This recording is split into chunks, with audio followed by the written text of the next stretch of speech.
Hey everybody, welcome back to another week of the Anime4All podcast. Skipped a week because I wasn't feeling well. I apologize. But we're here to review episodes 5 and 6. Hold on, look at that. Want to get that number correct? He said that his cold felt like losing his virginity or something like that. It was kind of I weird. didn't know it was you. You didn't disagree though. I couldn't disagree. So I don't know what that is like. Never mind. Just skip all that. We're gonna keep on with the episode. We're just gonna keep on with the episode review. If you would just stop being a brony for a minute, you'd probably have a lot more time. I do not watch that show. Whatever you just said. Brony. Like when you're a bro that watches My Little Pony. You're a I brony. don't. I don't know anything about that dang show. Do you know that it has ponies in it? In the title, that's what it says. And you knew that one of the voice actors from Erebos is Brony. No, I looked that up. I didn't know anything about that show. Was actors or not? You said you didn't know anything about the show in present tense, but you knew that from at least a couple weeks ago. Of looking it up. Because you lied right now. No, because I was looking up the voice actor for something else. And I don't even think I even brought that up. I think you brought that up. That wasn't even me that even looked that up. You've never even heard of My Little Pony before this. Today's the first day you've heard of My Little Pony.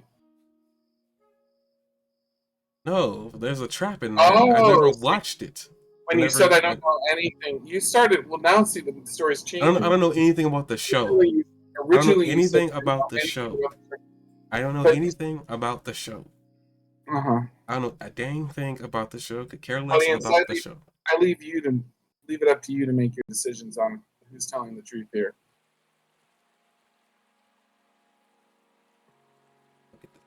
This reminder over here. How's subscriptions to the podcast going? I haven't been keeping up with anything on the website. I've been just following up on YouTube. It's been a lot easier and less stress inducing. People have been watching. Oh, cool.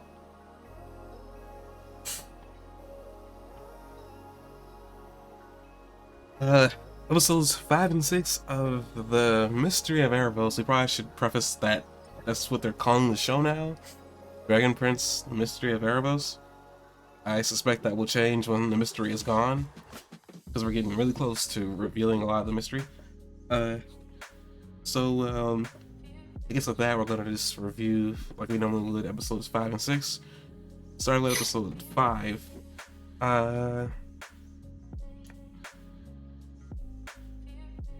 Let me look at your notes here. I'm sorry. The person's IQ has big top energy. You asked me. It was funny because I wasn't mean. You looked at my notes and they're like, "Do you think she has Yoda energy to you?" And I'm like, "I wrote bullet point one that she had top energy to me." Now here's the thing. I actually didn't look at this before now. Oh. And second, at the beginning of the episode when I was watching, this is how it went for me when they were talking to her. First, it was like before she started talking, it was like, man, she's kind of got that whole like Yoda thing going on with this, her stature. She's in the woods. Well, yeah, wood in quotation marks. And she just comes out of nowhere. She seems to know everything revolving around Erebos. She just seems like a Yoda character to me. But by the end, I was like, man, she kind of reminds me of Toph. She's tiny and she's spunky, and there's old Toph, like not necessarily young Toph too, sure, but especially old Toph, like someone that's been around for a long time. But Yoda was spunky too. I mean, you can't sit there and say he wasn't. He was also insane, but like to me, not in the like caustic way that she is though. But to me, this is what I really would take. Is I think what they did is they took Toph's brain, shoved it into a Yoda-like body, and that's what we got here. Like, but Toph was short too, even when she was an old woman. Yeah, no, yeah, and that's what I'm saying. Is like they took her brain and then he put it into his body, and it probably took some inspiration. I honestly is like she reminds me of Yoda to the end of the interaction they had with her, at that point, it just like, man, she kind of reminds me of Toph. Am I sitting there like, no? Am I sitting there saying that she reminds me of Yoda all the way, all the way? No, she only reminds me of Yoda up to the point when she starts talking. At that point, it's like, okay, she's got a sense of humor, and it's kind of the mean kind in terms of like, she she will show you the way, but only that she shows the way to her foot to your butt. Is essentially what I got from her. Almost like a grandmother, but not really. Well, Toph was like a grandmother character. She was tough. She was like obnoxious. She was sassy. Yoda wasn't sassy. Yoda just pretended like he was like an idiot, and he didn't even do it for very long.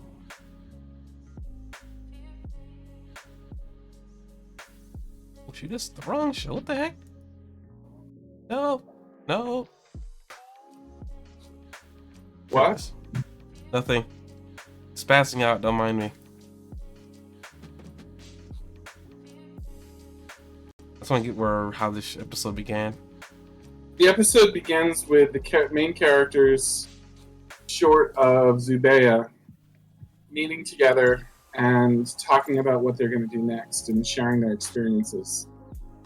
They talk about how they've basically got two different paths they can do. They can go on a quest to find out what the prison is like and like locate. They know what and meet with Akiyu, Archmage Akiyu, or they can go and seek out the Nova Blade, which has the secondary effect of doing something helpful for Rayla. And Ezra and Callum are kind of arguing about it. And then they leave the choice up to Rayla, and Rayla chooses the one that's not in her selfish best interest. And also is surprising because she takes the peaceful one. She takes the one that where nobody has to get hurt.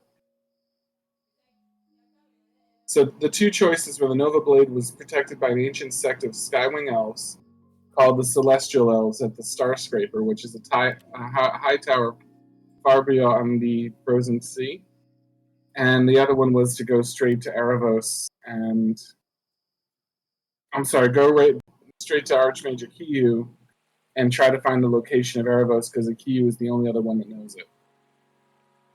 I wanted to say, I'm not too sure. I might just be like reaching, but as they were talking about the prison and some of the stuff, something kind of dawned on me. Now I could be 100% wrong, and I'm probably willing to bet that I am, based on the way they're talking about the prison. Did you get the weird sense that like maybe they already knew what the prison was, even though they didn't? Like, not like knew internally, more like they were near it. Like one of those like story plots of like the prison was closer than you thought it was. Who's they? The main characters. Like, I'm not saying that they knew, but like they probably knew of what it's possible. Like, what I mean is like they probably seen it, but they didn't know that's what they were looking at. I had the strangest idea. You know that cube that Callum's been trying to decipher from the first like, I guess the first season he got it. Yeah. I had the strangest and weirdest thing of like, I wonder if that's the prison. Or the key. I guess it could be the key. I guess it's more likely to be the key. It makes more sense that it would be the key because they've already gotten confirmation of where this place is from two different sources. That it's not just like this moving object; it's actually in that one central location. But that's like how I said. Like, at first, it's probably even reveal the location of it. Like, is it maybe that cube that Callum's been holding on to? Because like, then again, that didn't make any sense even before they revealed the location. Because if that was the case,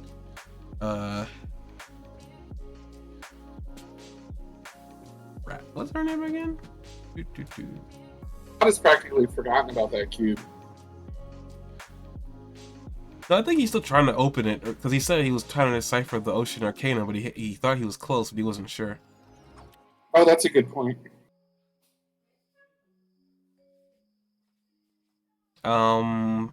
Varen's daughter, Claudia. Like Claudia would have went after the cube if that was the case, because she knows where it's at. But yeah, that doesn't make any sense either. All right, that completely shoots down my theory, and I was 100% wrong. Good to know. It doesn't mean that you're not onto something, though. It could be the key, or it could be connected to the key. It's got to have some plot significance. Why not that? I mean, does it really? It could just be a placeholder. I don't know. I'm just laughing because it's like sometimes something I think that might be plot relevant doesn't even do anything later on. Because like I said before, up to this point, we didn't even know Callan was still even working on that thing. He'd been looking for a way to stop or kill Erebos, and they found one. I still think they should really go after that sword, but I know they're not because Ezra wants to do things peacefully. What if it contains the immortal Laurelian? Huh? What if it contains the immortal Laurelian? Immortal Laurel. What? She was a Star Touch elf that was no more after being touched by the Nova Blade. Remember, and then they kept talking about it and saying, "Well, that doesn't make sense. She's immortal. She can't die. How would the Nova Blade kill her?" And then they just kind of brushed it off.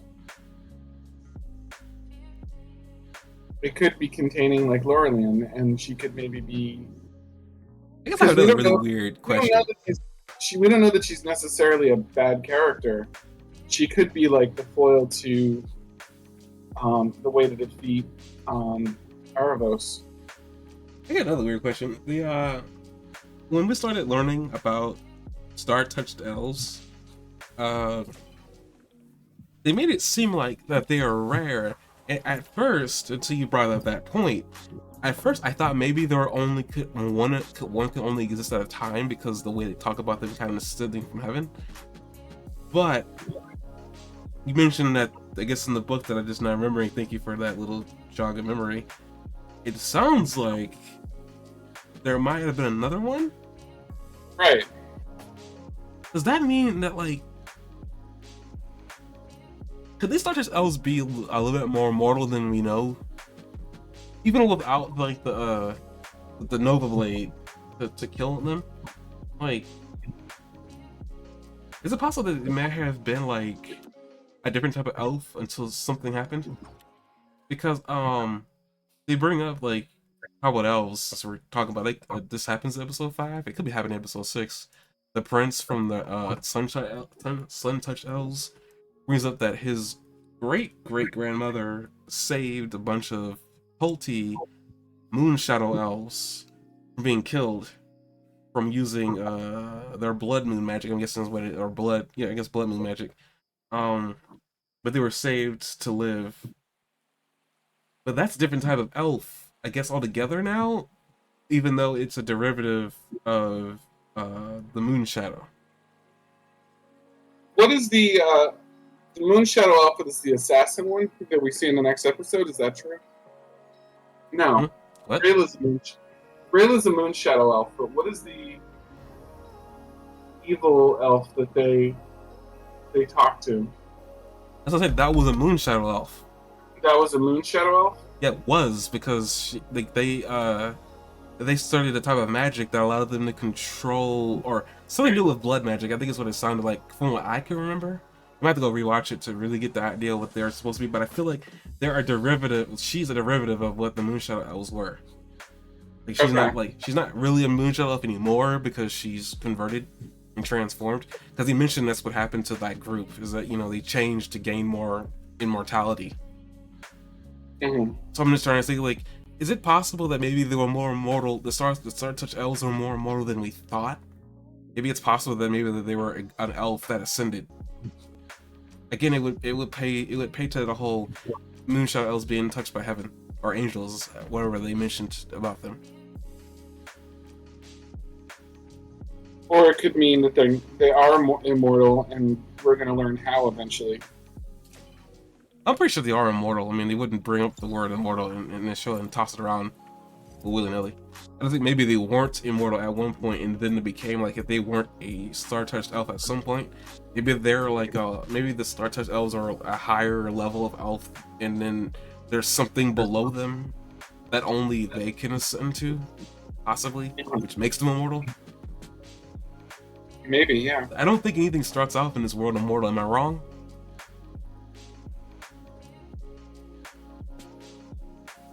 Does anything start out immortal? I don't know. Dragons could be immortal. You say that, but I think they killed a couple of those some dragons, didn't they? Oh, I mean, it depends on how you define immortal. If you might define immortal as doesn't die of old age or sickness, then they could be immortal. If you define immortal like Garlic Jr. from Dragon Ball Z, then, that's different. Sometimes immortal just means like in Tolkien's world, where they're immortal, but that just means they can never die. They never age and they never die of sickness. Living forever, never dying or decaying. Okay. Because elves definitely die in Lord of the Rings, but they're also considered immortal because they live forever otherwise, unless they're killed. Oh, you can use immortal as a noun, and an immortal being, especially a god of ancient Greece. Huh. Look up the dictionary definition if you want, but we're talking about how it's used in the fantasy world.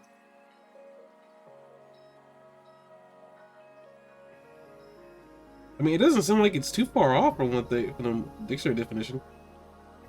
Yeah.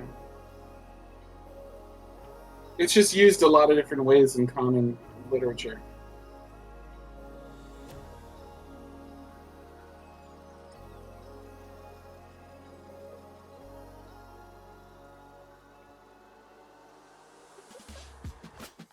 Okay, I got off topic here a little bit, but yeah, they were talking to Ezra in the group, were talking about how to deal with Erebos.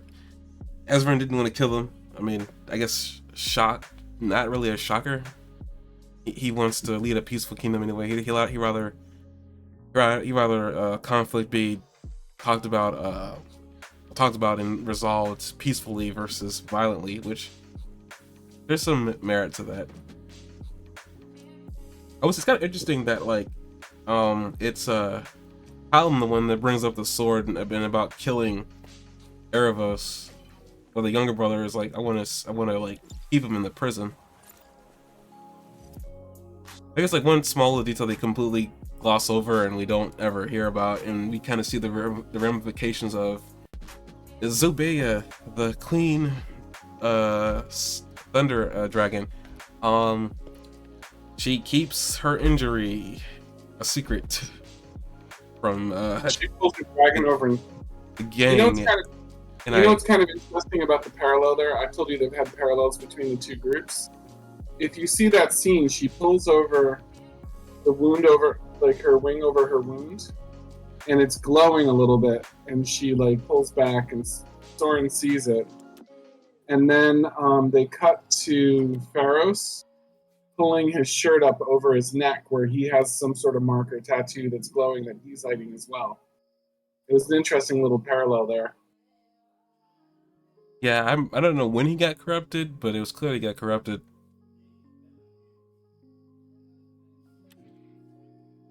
Pharos? Yeah.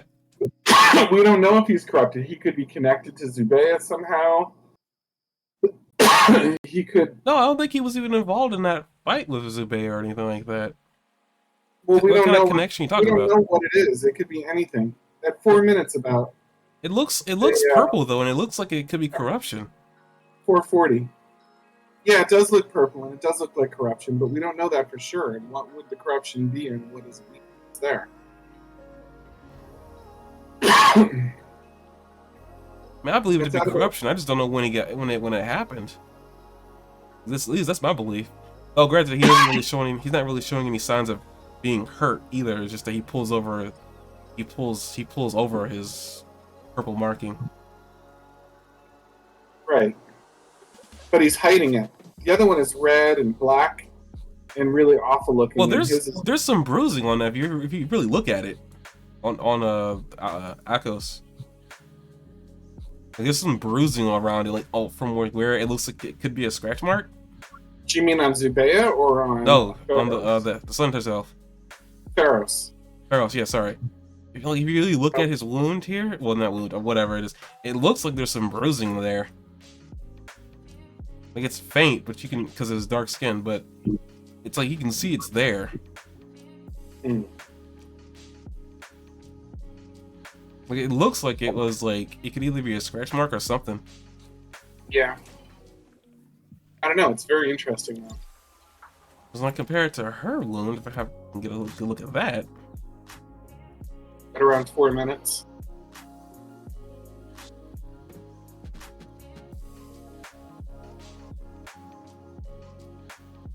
okay, she's cracking around that wound. Yeah. Huh.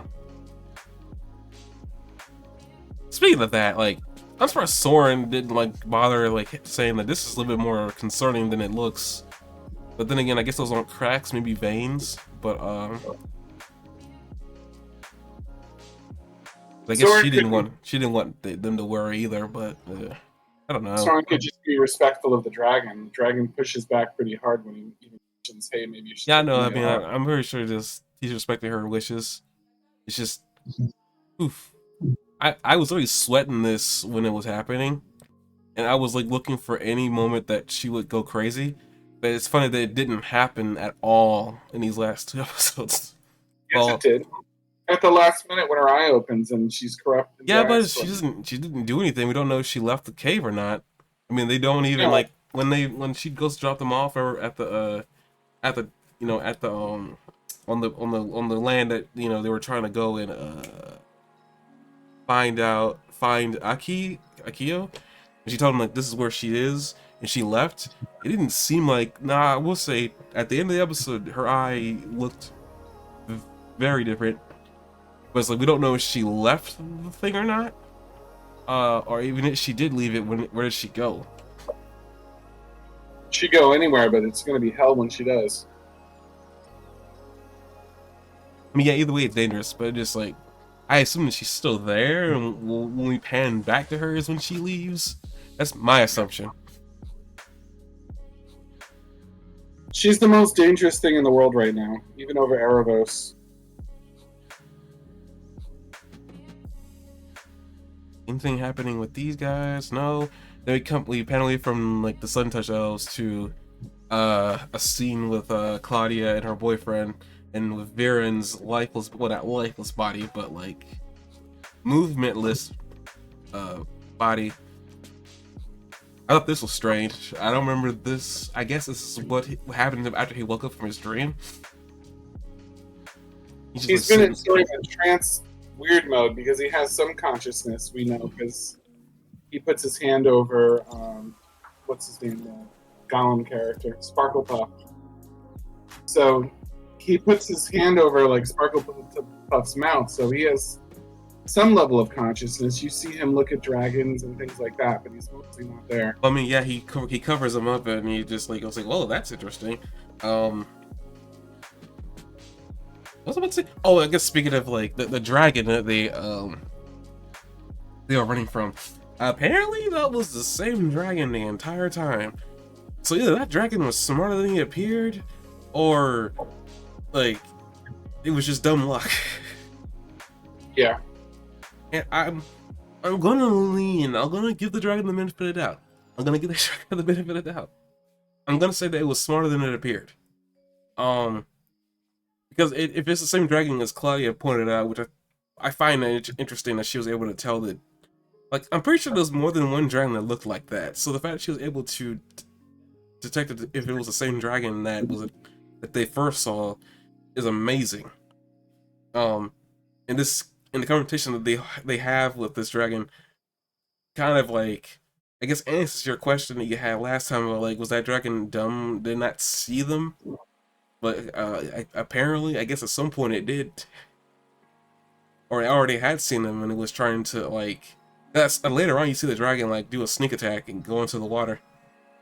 I thought that was kind of interesting too. It was like, oh wow, the dragon knew exactly what to do to not be detected. Well, it's got to have some pretty good hunting instincts. It's a freaking dragon, y'all. I mean, dragons in this world tend to be smart, even if they aren't like able to converse with humans. So, right. I guess it's one of those. Like, okay, it's one of those. Okay, we just assume these dragons have the ability to do this. I guess back to Claudia and her. She's trying to talk to her father, who's not talking back, and she's concerned. Like again, we're seeing her concern that he might be dying, and her desire to really want to save him. Even though I believe that it's probably already too late. And Terry's just kind of holding her on, like being the good guy and Yeah, that's making her interesting laugh. too with him. It's like he's so in love with her. I guess really pulling that whole idea that these two work really well as a couple, which is kind of shocking. Yeah. They work really well as a couple that he's willing to. He still wants to be with her and calm her down, and does a good job of like being funny, talking about like how bees communicate with each other, which I thought was an interesting thing to bring up. Whilst they're like going down a river. Mm-hmm. And we cut away from that.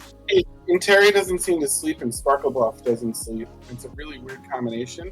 And now it's debatable whether Viren sleeps. So like Claudia's like the only one that needs sleep in the party for sure. I thought he was sleeping at some points. He seems to just be sitting around staring in a trance. Viren might be sleeping at some point, but I don't remember. But Terry doesn't sleep, and Sparklepuff doesn't sleep, as far as we can tell. I thought, are you saying that specifically Terry's breed of elf doesn't sleep? I'm saying that we've not seen Terry sleep. You're just talking about Terry as an individual, okay. Yeah, I don't know what any of the other elves of his breed are like or anything like that. They haven't said anything for sure. But when Claudia's sleeping, he's rowing. When she wakes up, he's not tired. They're not taking turns resting or anything like that. Terry just seems to not need sleep. Maybe Earth blood elves just are able to draw nutrients from the earth. I mean, he's on a river, but sure. I mean, he's on the river. He still had to put all those vines on that tree. I know we haven't technically seen him eat either, but eating isn't something that anybody seems to do in this show very much, unless it's something made by that one specific chef. So I wouldn't say that nobody needs to eat, because there's plenty of characters we haven't seen eat. But sleep has been part of most of the characters' lives at one point or another. But it seems like Terry doesn't need it. Well, that's debatable. We haven't seen him, or he mentioned him not sleeping. We've seen contextual hints that he doesn't. We haven't seen. I really don't have any choice but to agree with that. But okay. Okay. But away from that, to Zubeya dropping the gang off and her flying off, and then Sora looks back at her as she's flying away, again hinting at that he's concerned about the wound. They are dropped off over at it's like a coastal area kind of, with red rocks, moss on the ground, I'm guessing sand. These ferocious giant birds. Something with a lot of tidal pools at the very least. I think not Swarm, but I think Alan refers to as just a giant tidal pool. Yeah. But yeah, you see a bunch of like creatures here. Kind of cool. We see like a cute little sea slug that's a giant one. And they're like, oh look, it looks simple enough, but it actually is very intelligent, has complicated lives. And then like something then comes down and eats it. Then a seagull comes down and eats it. And apparently, because these birds are big enough, they could eat humans. And that's when I got like, really? You gonna tell us this now? Also, I found it interesting too. One little thing that they don't bring up, which is also weird. I guess they don't even notice it. Hallam's staff like sparkling. Now I'm guessing that might just be the sunlight hitting it. But I thought it was kind of weird that it shined a little bit. I thought that they were doing that to show that it's drawing the attention of the carrion gulls. I mean, I could see that too, but it's kind of like, I mean, it could be just that, the sunlight's hitting the thing, and yeah, it's making a big old target. It's kind of weird that Callum didn't see that, but they were all being attacked as it is. Then Soren has the brilliant idea that doesn't really work out for him, unfortunately. Like nothing in this show seems to work out for him. Of taking these giant hermit crab shells to protect them, and it doesn't help. And then we meet the ocean tide. Wait, what's her breed of elf again? on here. I saw you put it on here. Tidebound elf. Mhm. Aki. Well, she doesn't introduce herself as Akiu because she's crazy. Well, she appears to be She crazy. she announces herself as Tidebound Tina, and it's interesting because Akiyu is two combined words in Japanese that mean the first one is associated with autumn or bright or gentle, and the other one is soothing or elegant. And then Tina is English and Greek origins of the word Tina is from Old English, which means river. So tidebound Tina would be tidebound river. Uh, So that's kind of cool. I guess speaking of that, like we're speaking of Akio, I want to bring some attention to her design. Um, Now I want to bring attention to her design mainly because up to this point, um, elves have been quite unique in design up to this point. And the thing is, it's really weird to say this now because I'm not thinking about it. Most of the elves, like their designs, didn't catch me off guard too much. Some I thought were cool. A lot of the elves looked closer to human than anything else. She is the first instance of an elf um that vastly looks different to everybody else. Like you could not from a distance mistake her for looking for a human. Might had a lot to do with the fact she's been out here by herself all this time, but still, it's literally she's got like thin ears. She's got like her hair is like it's like kind of like tentacle wavy. It's like She looks like a Zora from Zelda. actually you're right. She does look like a Zora. It's just Yeah.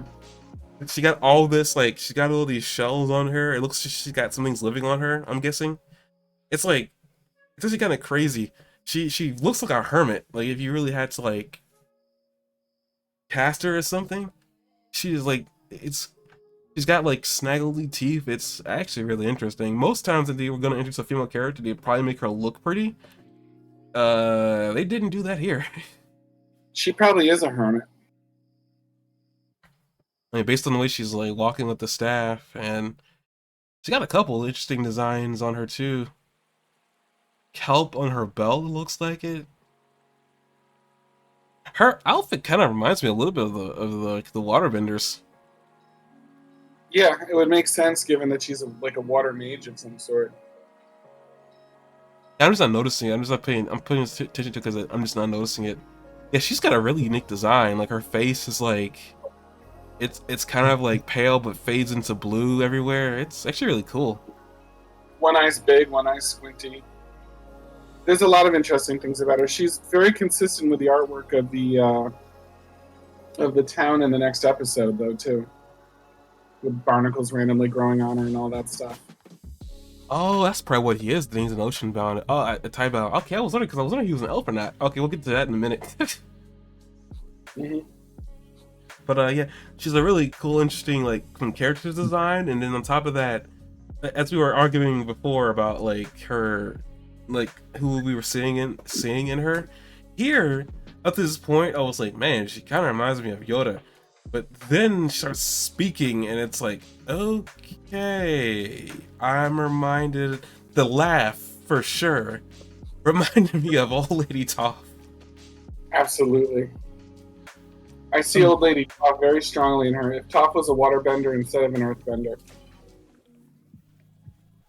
Like, I just listened to her laugh right now. It's like, geez, she's been out here for too long. And then she like, I mean, they bring up they're looking for a legendary archmage. She's like laughing. Do I look like a legendary archmage? I like Ezrin says, I try not to judge nowadays, but no. She's been alive for a very long time. If you think about how old Erebos is, and she was there to help make his prison. She might not be a Star Touch elf, but she might be an example of an elf that doesn't age. Well, too. I think they say elves just have a much longer, like lengthy lifespan than humans. Yeah, but she must be alive. She must have been thousands of years old. Yeah, I don't think that's not normal for elves though. If you really think about it, I don't think they ever like gave a year a length of how long elves actually live. But for the most part, elves even in any fantasy live for a long time. I mean, there's a lot of elves that live to be 1,000. There are a lot of elves that live to be 10,000. I wouldn't say 10,000, but they live for a long time. There's elves that live to be 10,000 or more in Lord of the Rings. Huh. She she could be anything, and elves don't have to all have the same age either. They could be Well, I know they're not. They don't all have the same age. I'm just different saying. groups. The different groups could have different lifespans. We don't know for sure. I don't know if like that from a technical standpoint. I mean, I Yeah. mean, from an outside standpoint, that's really cool. They all have different lifespans. From a technical standpoint, that'd be kind of hard to keep track of. Yes, it would. Because I'm I like to like think of fantasy stuff and make stuff up my own too. But it's like, to me, it's like keeping track of what I said. Now, granted, you can write that down somewhere and just we need to access it. But like a lot of times, when you think of things on the fly that are supposed to be part of the lore of the world, you're not gonna remember it immediately, even if you do write it down. Unless the character's important. But yeah, I mean, yeah, but well, regardless, yeah, she's been alive for a long time. I mean, she looks like she's been around for a long time. I mean, don't think just she looked that way when she was younger. most people don't even know who Erebos is at this point, and they had to like look him up in books and found these old obscure books in ancient libraries and stuff like that where they found references like that fade away when they look at them. And as far as they can tell, that's the only trace of them left, except for what they know about him from direct interaction through the mirror and stuff like that. So it's a pretty big deal. I mean, yeah, she's definitely been around for a long time, and they even like Ezra's talking to her about like because she's trying to like get rid of them, and he's like, we need to talk to Akio because it's about Erebos. And then Colin's like, we shouldn't be telling her that. And I was like, huh, interesting. And then she looks back at him with this like look in her eye, like, huh, Erebos, huh? And we cut away from her back to Terry and the gang. And they're still moving on the boat.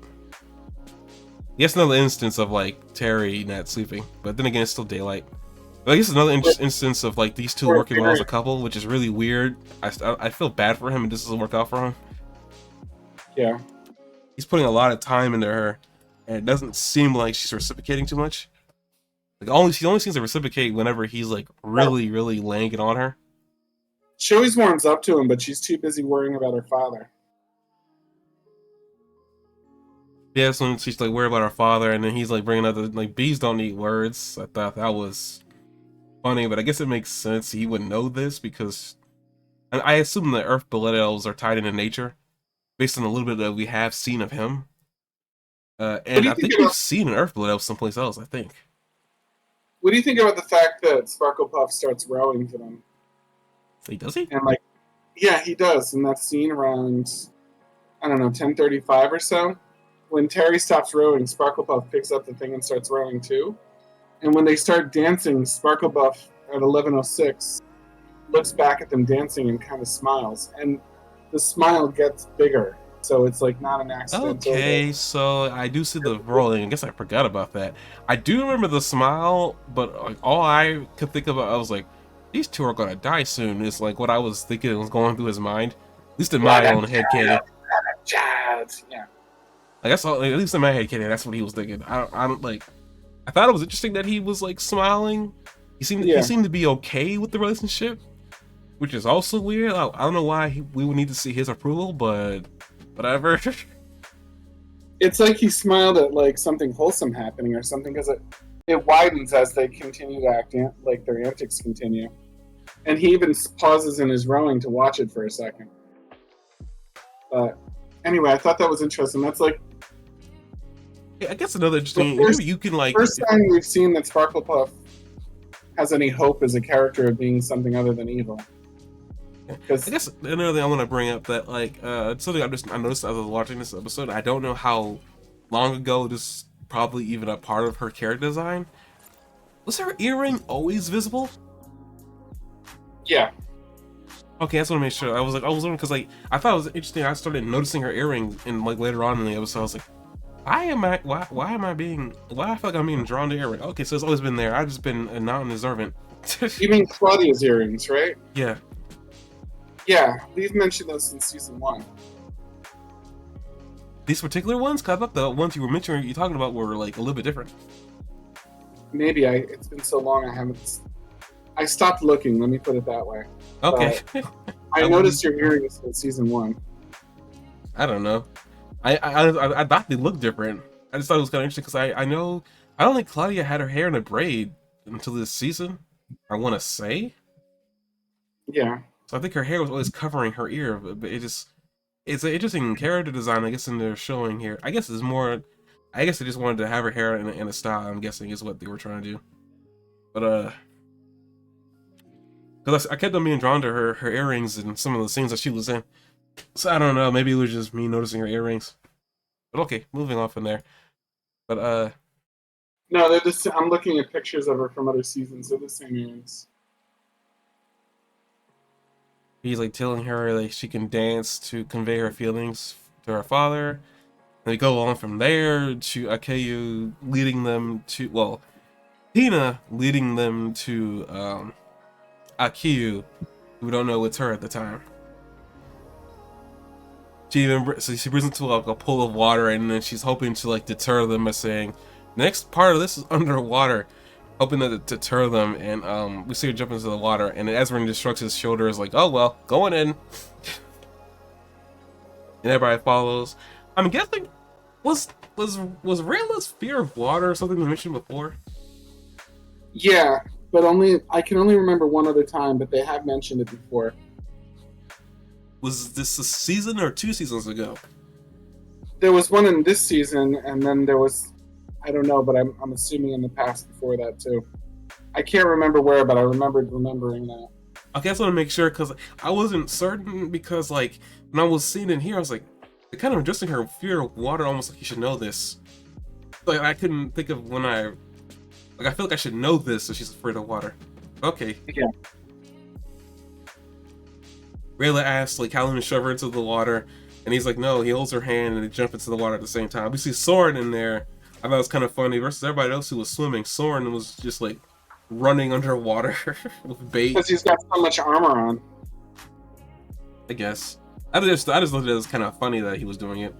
Yeah. Ezra and Zim don't have any armor on, but he's armored, so he's gonna sink. So he just needed to put it over his head and hope for the best. After they get out of the water, Tina leads them into this hole in the wall, and she essentially lets it slip, like esophagus. I mean, hole, and I'm like, basically a sideways Sarlacc pit. Actually, now you think of it, now you say that, ugh. Even though it needs to be complete with the drool. Good gracious. Yep. Speaking of the drool, Soren recognizes the drool and it says, "Wait, guys, it's like you're walking into a stomach."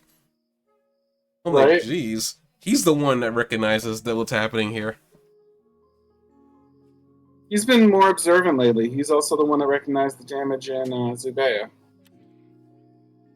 Well, to be fair, how could you miss a giant black spot on a dragon you're tending to?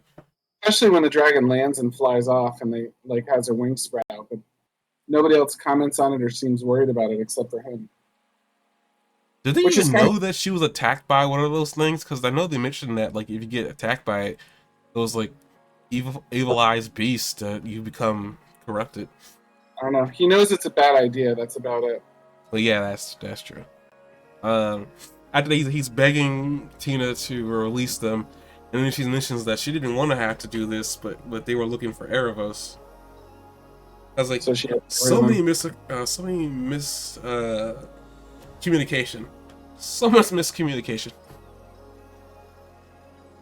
If they just come out entirely what they're looking for, they probably could have actually avoided being thrown into a solid pit.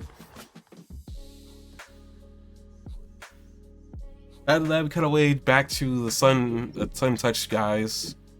Prince Kareem, I think is his name. Yeah. Prince Kareem and his attendant.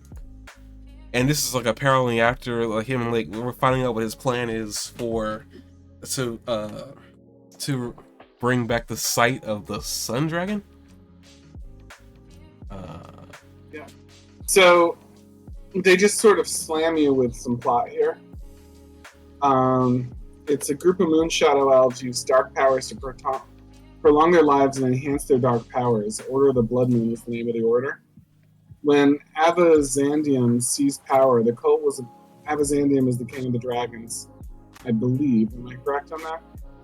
Yeah, he was the big husband. Right. So when Avazandium seized power, the cult was abolished and they were wiped out one by one, save for their leader, Kim Deal. Kim Deal went to Kareem's great-grandmother and begged for protection against the vengeful archdragon. Aditi granted this in exchange for a magical binding called a mercy debt. And that's kind of like the whole story in a nutshell. Yeah, and the main reason why I believe that they used to be Moonshadow, because he mentioned that they're like the guy he's talking to Kareem saying that I know that you want to bring back his sight, but why are we inside the forest of the Moonshadow elves? That made It's me interesting. believe that they were Moonshadow elves, but they're not anymore. It's interesting because Pharaohs doesn't seem to like all this dark magic stuff. So you mentioned that he might be corrupt, but he's certainly not happy about corrupt magic or dealing with corrupt things. Well, I mean, you don't have to like what you're doing to do it. He doesn't seem to especially want to. He just seems like he's loyal to the prince. You know what I mean? But he doesn't seem like he's very like excited about any of this happening. Yeah, I know. All I'm really saying is like I mean, he could easily be against all this, but at the same time, he you know, maybe he got like maybe the corruption that I think is corruption. It may not be, but you know, maybe whatever heck that is has something to do with what he had to do. They said they prolonged their lives through strange blood rituals and dark powers.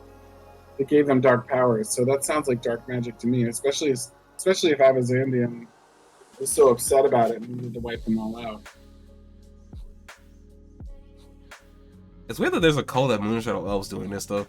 I guess that kind of brings to like the forefront of why people like when the first season we saw that people hated Moonshadow Elves so much.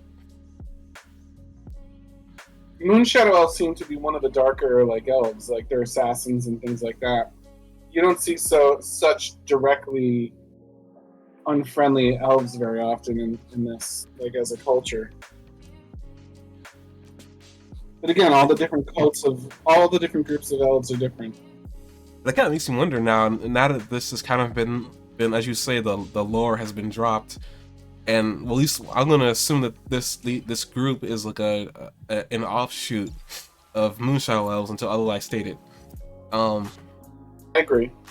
Now I'm thinking about it. I wonder if I can get a look at her to see if she looks like a Moonshadow Elf, because that might actually solve that problem right there. But they're an offshoot of like Moonshadow Elves. I wonder if there's like other types of elves. It's kind of like what I was thinking, like with the Star Touched ones. It's in their name, Star Touched, versus everybody else. That's like you have like the Tidebound, Earth Blood, Sunfire, Moonshadow. None of them really say touched. Now, granted, that might just be a part of like what makes them unique is their name. But like, maybe it's the only one with like a verb in it almost. Huh? Like it's the only one with an action implied, not a verb, but an action implied. That makes me kind of wonder. Like, I wonder if maybe Star Touched Elves are something else entirely. I mean, it'd be interesting maybe if he was a Moonshadow Elf at some point, and then that changed for whatever reason. I don't think that's the case, but it'd be interesting to see maybe that's what he's an offshoot of, but maybe he's not. But they're not that many Star Touched Elves from the way they talk about them, and they make it sound like they're some type of like, you know, demigod or something like that. They're not like normal elves to begin with. I was like thinking about I always thought that was kind of strange with the way he talked about them at first. I was like, it's possible if we only know of two, one of that high Q and then the one that we're dealing with right now, it's possible that maybe they're rare enough to the point where they have to be created, not born. I mean, Erebos was a mage, a really powerful mage, what he said. So I mean, he might have found something that allowed him to become powerful. Even if he is a Star Touched Elf anyway, maybe he was something else before.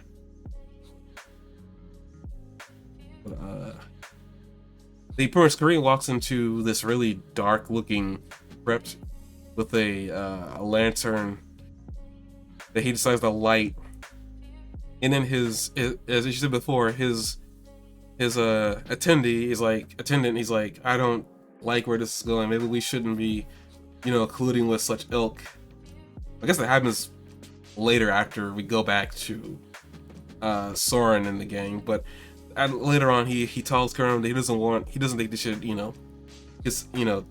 collude with such ilk, and Karen tells him to stop talking, mainly because the lady's right behind him, and she apparently is really offended, which I mean, I guess who wouldn't be? But she ends up threatening him with a very long fingernail. I'm guessing that's a part of her magic. I want you to just have a look at it real quick. I want to see if she looks like a moonshot elf at any point.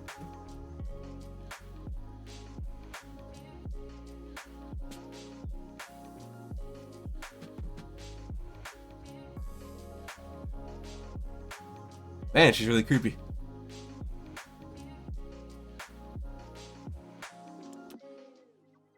Man, if that isn't like Azula energy, I don't know what is. Seriously. Just like, she came out of nowhere and then threatening them. It's like, worst part of it isn't hot, so it's like, I really don't know how to feel about this. Mm-hmm. Unless you look at, there's like, her horns, like at least on this lady's head, there's like, it looks like she's lost a horn. Does Rayla's horns? I'm pretty sure you're familiar with these parts of her body. Do they curve back and up?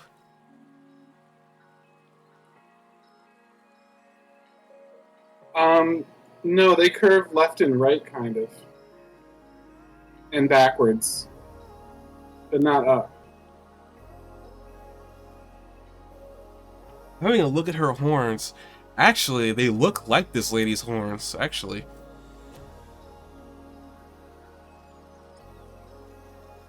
Huh, they got the same, like, design, I think, written on them.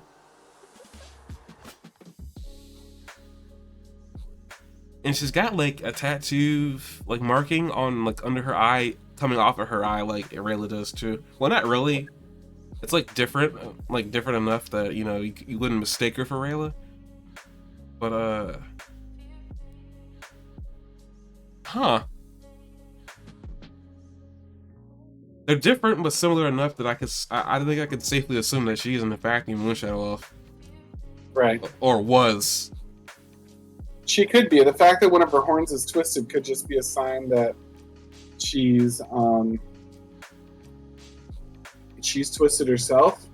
Or if you look at it, the prince's horn looks more like the other one of the horns. So it could be a sign that she's part of two different factions of elves. Because her fingernail kind of like says fire elf to me too. Sunfire. Look at the light, because Karim's face is kind of red down here. She could have one horn that was Moonshadow and one horn that was Sunfire, because she definitely has the color palette of both of them.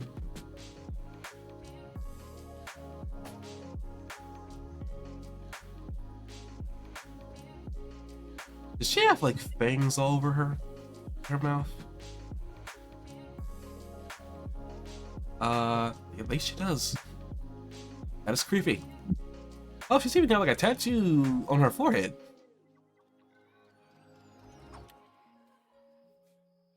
But yeah, I guess I can assume that she definitely was a Moonshadow Elf, or as you said before, a combination of.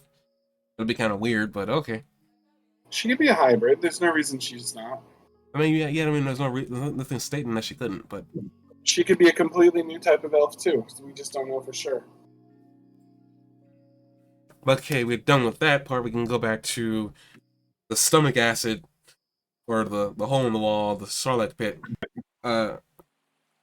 Before they actually get out, it's kind of funny that like Ezra's trying to hear what Soren's trying to say, and he's saying, "You're being digested," and he's like, "He's very congested." I thought that was kind of funny. That kind of reminded me of Airbender humor a little bit. Like, mishearing something, but it hitting Sounds something like so badly in a comedic way.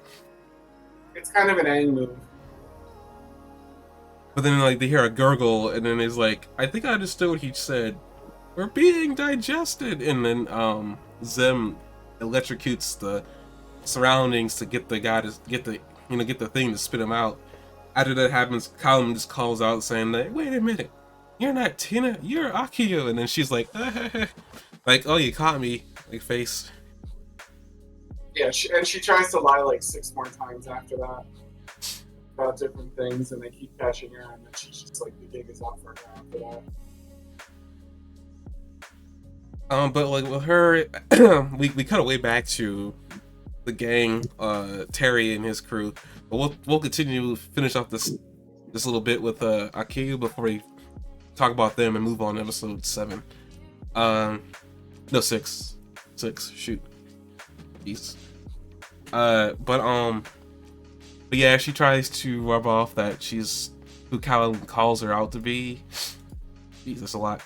And we learn that she's trying to keep everybody from like getting near Erebos, because I guess she assumes they're trying to get to him to free him. And she tells a story about how she got involved in all this. She's the one that made Erebos prison. After she ends up making the prison, or what was supposed to be used for the prison, she actually ends up she tells like a story. The story involves another mage, a human mage, which they gloss over.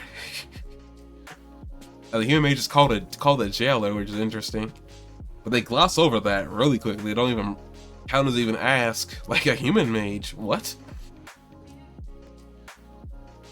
But apparently she was around long enough to see humans using magic. Mm-hmm. But she ends up bringing up how everything came to be. She ends up telling that she ended up finding out exactly where Erebos was, but the jailer didn't want that information to get out. And pretty much says that you have to give up your life to keep this secret. Ends up making a promise with her that she will die before letting anybody else finding out where Erebos is, his location. Because they split up the nature, the location, what the materials of this prison was. They really make Erebos seem to be like a really intelligent and really cunning guy. Like, if he apparently knew what this prison was made out of, he could get out of it. Like, that's crazy. Like, I mean, they're really building up this character to be something really, really spectacular. I almost want him to get out to see what he can do. Right.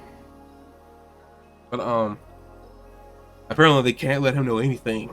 Which is why they split up everything between the dragons, which is like, okay, that's really weird. How powerful is this guy? But essentially they let her know that like they're trying to stop Erebos from coming out, and there's already 2 people or 3 people already on their way to the location of Erebos, and she's panicking. After she drinks some juice that she calls poison to kill herself. Spoiler alert. It's just I guess, herbal remedy or whatever of kelp and whatever else you got in there. Which Soren thinks is delicious. I looked away after someone drank it. I didn't know it was Soren that drank it. I guess that makes sense. But she lets them know. Well, she lets the gang know where this prison was. It's I forgot the name of the location, but it sounds like it's over a mass of water. Uh-huh. I guess the Forgotten Ocean. In the middle of a specific named sea, but I can't remember the name of the sea. Maybe you wrote it down here? Maybe I can just... I didn't write that one down, I'm sorry.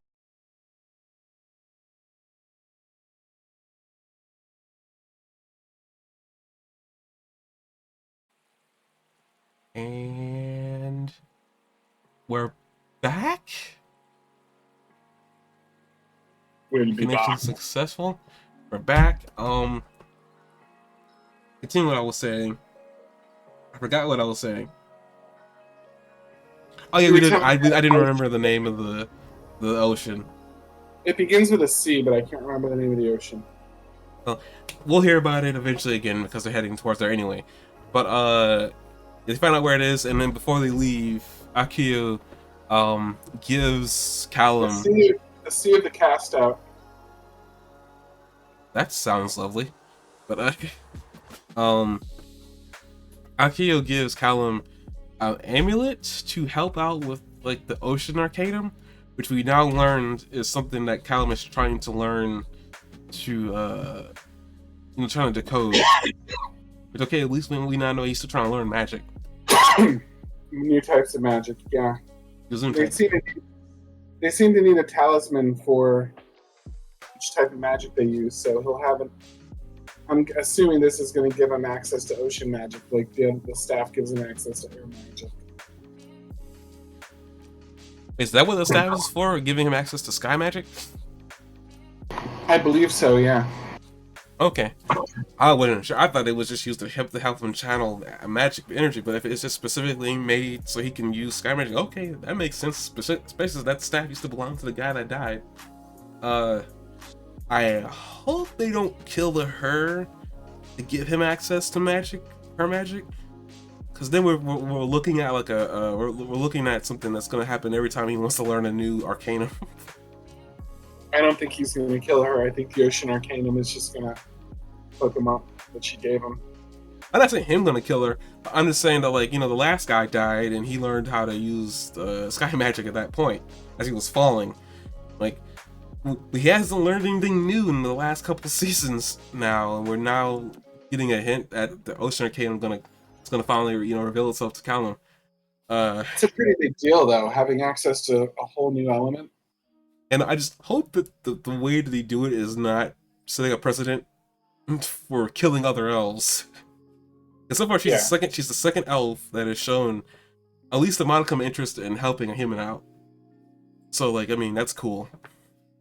I just hope that him learning magic, this is how we're gonna do it.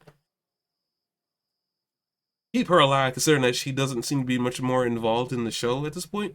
Now that doesn't really mean anything. She gave help. She might come back again. They made a new character. I wouldn't see why she wouldn't. Characters have a way to come back. Like the blind ship guy came back. I wouldn't have expected that. I didn't remember him, actually. I guess now with that, really quick, we're just going to touch a little bit on what's going on with Terry and the gang. We already mentioned it before, but Terry and the gang are dealing with a dragon that apparently is the same dragon that's been following them since I guess the first time it clocked where they were on the river. We apparently know this because Claudia says it's the same dragon. She's taking it personally. I'm like, well, poor you. You're taking it personally. We're trying to stop you from causing a world-ending event. But they essentially they essentially get trapped by the dragon.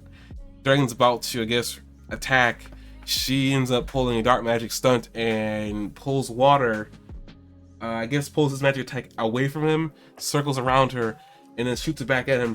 And it freezes it, immediately catching the dragon by the neck with an ice claw.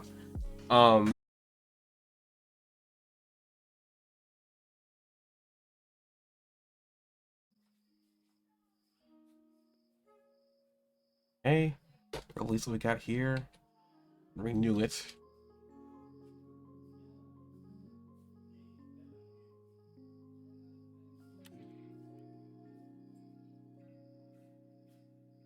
What?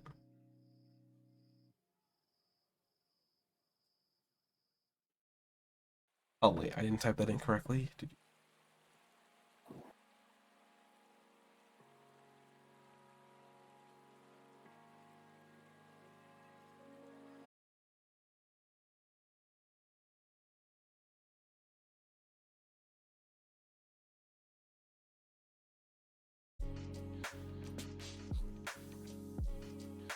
I get to repeat what I said, that I apparently was not alive to say it. Claudia captures the dragon, is about to kill it. Terry gets involved, saying, "Please don't, you don't have to kill him. It's already, it already knows not to follow." She's like, "Of course it knows not to follow because it's afraid of me now," which is like, I'm like, Claudia is becoming more evil now. Claudia's that scares me. Azula. Huh? Claudia's become Azula. That's kind of sad to say that, actually. It really is kind of sad to say that. Dominating her foe and controlling them with fear, breaking them instead of killing them is totally Azula activities. Look, Azula's got something over Claudia though. At least she looked hot when she was doing it. Claudia's really weird. Claudia goes over the top every time she uses her dark magic. It's like she gets off on it a little bit. Well, I mean, as she was choking the dragon, she says, you dragons always had it easy. All you dragons had all the power. We had to be afraid of you." It goes back to this. Whoever told her this, that humans were powerless. Which, I mean, 50-50 on that one. It's a possibility. The humans definitely didn't have any power back when the dragons were around, and all over the place. But I don't know how many of them were really ruling by fear. We don't really know what Zadia was like before now. But she goes back to that same monologue that you were this, you were that. So like, I mean, yeah, she does that, and then we cut away. Before the episode ends, we scroll right back to Varen, and I guess we see another response from him that he's still there. You see his face go from like static to concerned and worried. I'm just like, yep, you did this. Mm-hmm. You did this to your girl. Following the footsteps of her dad. And that episode ends there, and it cuts to episode 7. And I didn't do episode 7. I mean episode 6. Jeez, man. Well, you just described Claudia versus the Water Dragon as at 1424 of episode 6. So you just started talking about the end of episode 6, pretty much. I didn't mean episode 6. I mean episode 5. We're gonna go on episode 6 now. I apologize. Episode 5 ends with Callum getting the Ocean Arcanum from Tidewater Tina. Wait, really? Wait. Yeah. You're forgetting the whole thing about Scumport. Let me actually go back to the episode. I just want to see. That means that I literally with the blood mage was it's the end of the episode 5 then. Okay, so I guess we talked about all that. We could just talk about Scumport, which was a scum of a port. Which was just sort of a merry adventure, really. They show up. There's I liked the contrast of the normal size hermit crabs and the normal size carrion gulls that were hanging out there, as opposed to the giant ones in the tidal pool area. And they add a little sense of continuity to the motif that they're walking around, but they're like, instead of being giant, they're like normal size now. And you see them like those little like hermit crabs are everywhere in this episode.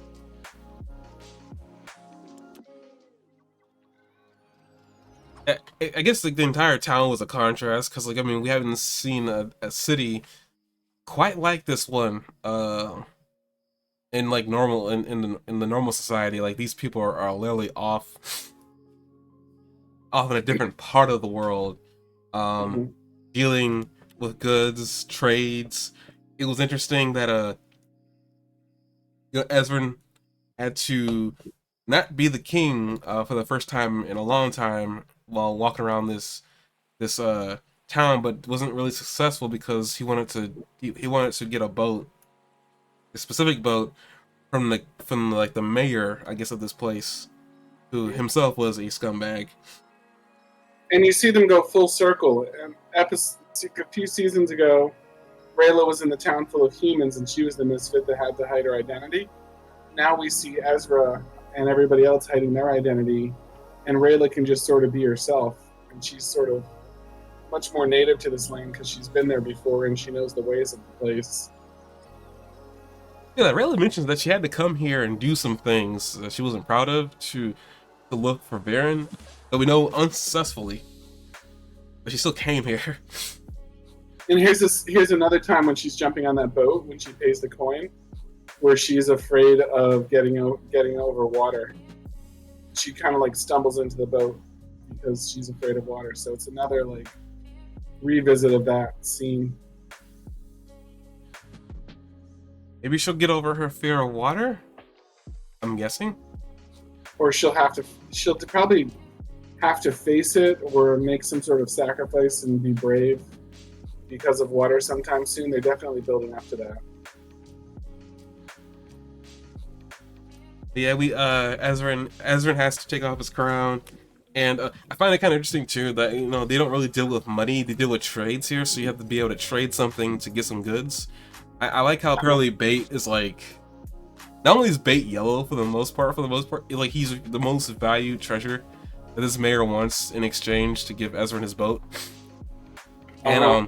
he wants him so badly that he ends up showing Ezrin something he probably shouldn't have, but he shows him anyway. And at that point, we don't know what the heck he shows him in his chest, but he says they'll grow to be more valuable. Then apparently Ezrin turns down the deal because we see again, Blind Pete, as I'm gonna call him. They apparently Soren finds Blind Pete at this place, which is kind of weird. I'm guessing he makes regular jaunts over here. Um, they need a boat to get to the location that they're trying to go to. And The real name of the blind sailor is Villads. who? Villads. Vil- Villads. Villads. Villads? Villads. Wait, hold on. Let me. I wrote it down here. I'm just not noticing it. Villads. Bellives? Villads, yeah. Bellives. They end up finding him here. Apparently, you remember him. I don't. I thought I should have based on the way he looked, but I wasn't sure. Yeah. But yeah, they find him, and then Ezrin's like, as I said, they got a boat to go. Ezrin keeps looking back at the at the tower where the king of this place was, or mayor, and apparently we can't leave yet because he's got something he shouldn't. And he said, I was like, what does he have in there? Like, is it like some like really powerful totem or something like that, or a sword? We found out later on that apparently he was holding on to baby versions of bait. Yeah. Now we know what's in the chest in Pulp Fiction, in the suitcase in Pulp Fiction. Baby Bates.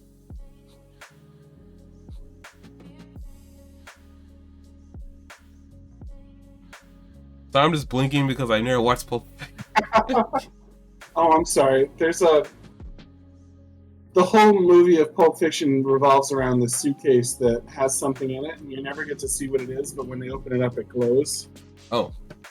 And it's the exact same kind of scene where they open up the chest and it glows in the same way that the suitcase. I've seen that exact trope elsewhere. I didn't realize it came from Pulp Fiction. Oh, yeah. You should watch that sometime. I mean, XOG will make you watch things. Maybe I'll watch it soon. Who knows? Sorry to make it sound like he's doing this. He's making watching things out of my own. Gets well, but it's like, hey, it is what it is.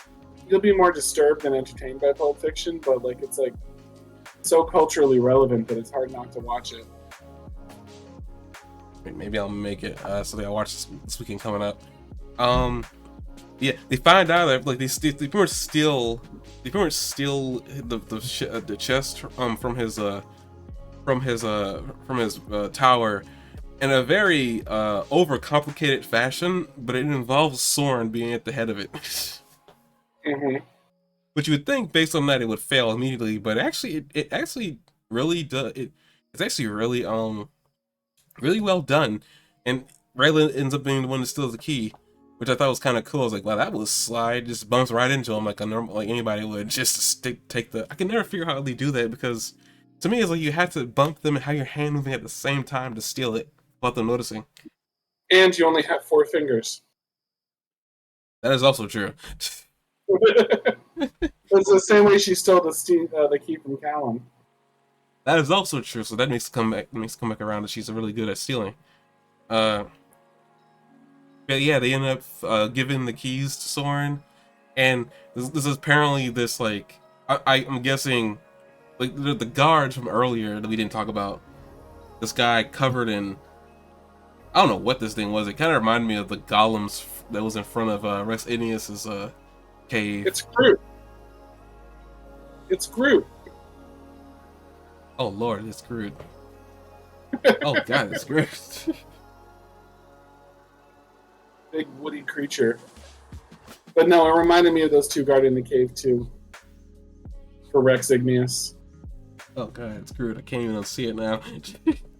But he ends up saying this like poem, or like not really a poem. Uh, he had this phrase that he would say as he was unlocking the door, and Ezra remembered this as he was trying to use all three keys to get inside. Gets in there, says, "We found it. We found the box bait." And as soon as It's squid sails on a hammerhead's tail. what he said, he first he grabs the chest after, like, as soon as like the do you write his name down? The mayor. Finnegan? Vinegrin. Vinegrin, as he's approaching the door, he has this little troll guy bust down the door, and he sees that the chest is gone, and the key is just placed there on his desk. I thought that was so funny.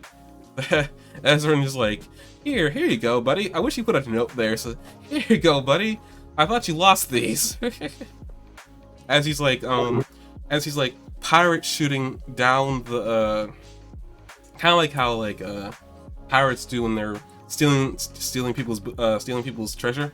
He just goes down a clothesline with his crown, which serves an interesting little getaway device. Again, showing that Ezra really does love this crown that he got, and he's trying to take care of it. And they pretty much they all get away on the boats with can I have his name again?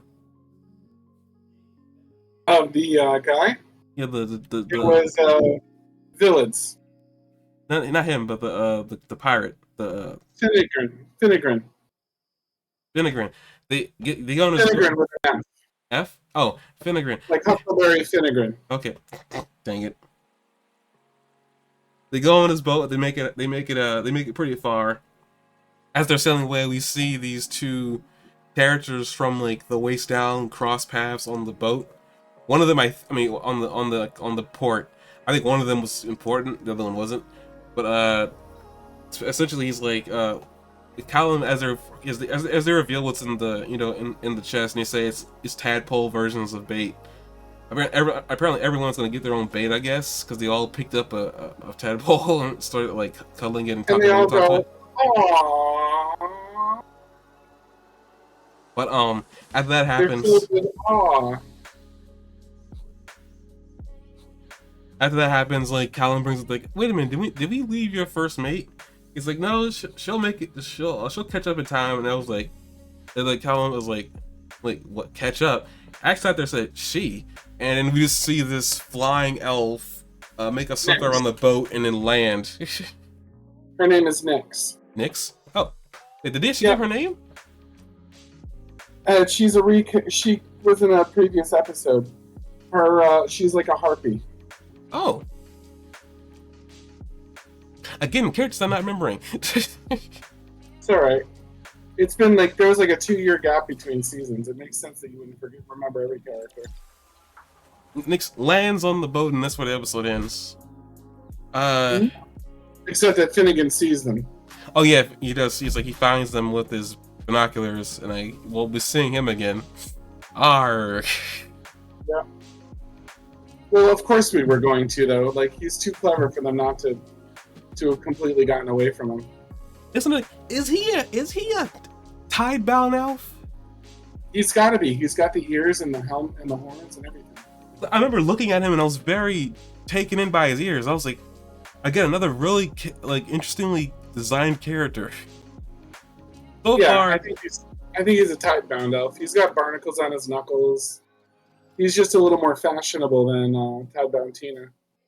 So far, I think I have to say this now. So far, and this will probably change later on, but so far, out of elf designs, the tide-bound ones have really caught me off guard. Like, so far, and I actually enjoy that, because, at one point I was like, these elves are going to probably all look the same, they're just going to have different color designs. So far, that's been true for the Moonshadow, the Sun-Touched, and the Earthblood. But, like, the Tidebound, they took full advantage of them being a part of the water. Yeah. And I almost wish that they could go back to the drawing board and really, like, fix some of the designs for, like, I mean, not really fix, but, like, add on to some of the extra other elves, because like some of them can have a little bit extra, designs with them being real. But maybe we'll see older characters and maybe they'll look different. Who knows? I just thought it was kind of interesting so far. The tie-bound elves have had the most distinct look. You will not mistake them from anybody else. For sure. And I like that about them actually, because you can just tell that they're type. Then an elf was like, huh, I can get behind that. But yeah, I mean, these types, like, I really like the design. I really do. It's like it's really carefully done. So like I will say a plus on that being revealed. And I guess Erebos, being a startup touchdown, he's got kind of a cool design too, even though it's kind of close to human. But I mean, it is what it is. We're used to them now, but when the Sunfire Elves were first introduced, I thought they were super cool too. Yeah, no, they were cool. I'm just saying that, like, as far as like being introduced to a new design, it's like, okay, this is where we're gonna go with elf designs. I can't wait to see what else they got. I mean, I'm not saying that the other elves are less cool because of this design, but it's like, as far as radical changes, that is like they are on top for me right now. Now I know that will change. That's just how it is. But like right now, they're probably on top for me right now for design wise. I think they're like meticulously designed so that they look drastically enough different that like you can't complain that all the elves look the same. I didn't like the ears thing looking like fins. It's like, okay, that's really cool. They really went in with the amphibious look. Yeah, and they do look like Zoras too, so it's kind of, that's cool. Yeah. Considering we had a Goron last season. A lot of stuff building on previous like fantasy genre like capstones, so it's really cool. Yeah, but I guess with that, we've talked about both episodes. Can't wait for episodes 7 and 8. Wait. 6 and 7. That's what it is. 7 and 8 next time. Oh, we're really that far ahead? Yep. Huh. Based on what happens in 7 and 8, then I guess we'll either... Nah, I won't say that right now. Watch 7 and 8. I was gonna say add on 9. We can do a 9 and a recap, though. I guess we can do that. We can do like a 9 and a recap. Or like a 9 and what we liked about the season. That could work. Yeah, for sure. But yeah, we'll watch 7 and 8 next time, and I suspect in one of the episodes we'll be dealing with the actor. Well, no. Zebe is too an important character. They'll probably have her be like the final episode of the season. Yeah, I don't think they're gonna find Erebos in 3 episodes, but I could be wrong. I only know Zebea might be what they do. I don't think they're gonna find Erebos this season. They might start off next season with Erebos, but who knows? I know either that or they figure out Erebos. They return home to see that Zubea has been on a rampage of some sort, and the dragons are corrupt. Things have been going really well for the good guys for a while now, so it could be time for things to go poorly. I will say, out of all the things that could happen, I'm legitimately scared at like the damage that Zubea will rot. I think Zubea is more dangerous right now than Erebos. Erebos has a lot of potential danger, but like Zubea has a lot of like guaranteed. Here's what I'll say. Erebos presents in like a future danger, like possible danger. Right now, Zubea is present imminent danger. Right, Zubea could easily start a zombie apocalypse. Erebos, we're not even sure what he's capable of yet. Well, I mean, they've been building him up. I mean, clearly, when they said they had to separate every little detail about the prison so he couldn't find out, tells me one or two things. I mean, it may not be physical prowess that he has, but like he's apparently smart enough to be able to break apart a prison if he knows exactly what it's made out of. Yeah, which is crazy to think. Like that may not be like, that just seems he's really smart, and also could mean he's been around for a while, like much longer than we know currently. Right. But I guess with that, I hope Zebea doesn't burn down town. Knock on Yeah, for wood. sure. See you guys next week. Bye.